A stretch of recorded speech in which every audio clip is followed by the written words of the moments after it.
Isang mapagpalang araw sa inyong lahat mga kalingap. Muli ngang pumunta si Kalingap Rob sa bahay nila Rose Ann upang kumustahin ito. Nakita na naman nila na nagtitinde si Rose Ann ng walis. Sinabi ni Kalingap Rob na huminto na ito sa pagtitinde ng walis. Wala daw kasi siyang magawa sa bahay nila kaya habang walang pasok ay nagtitinde-tinda muna siya para madagdagan ang kanyang ipon. Kinumusta ni Kalingap Rob ang nanay ni Rose Ann. Sinabi ni Rose Ann na masyado stress ang mama niya ngayon. Nagtaka si Kalingap Rob kung bakit ito nai-stress.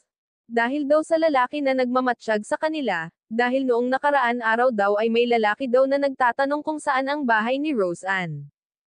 Tinuro naman ng kapitbahay ang bahay nila, kaya nag-iisip ang mama ni Rose Ann kung sino ang lalaki na yon. Natatakot na tuloy siya at hindi na siya nakakatulog ng mahimbing. Bawat kaluskos na maririnig nila ay agad nila itong sinisilap. Sinabi naman ni Kalingap Rob na dapat ay palitan na ang kanilang padlock. Kinumusta ni Kalingap Rob ang lupa na pagtatayuan ng bahay ni Rose Ann at isusunod na daw yon na matatayuan ng bahay.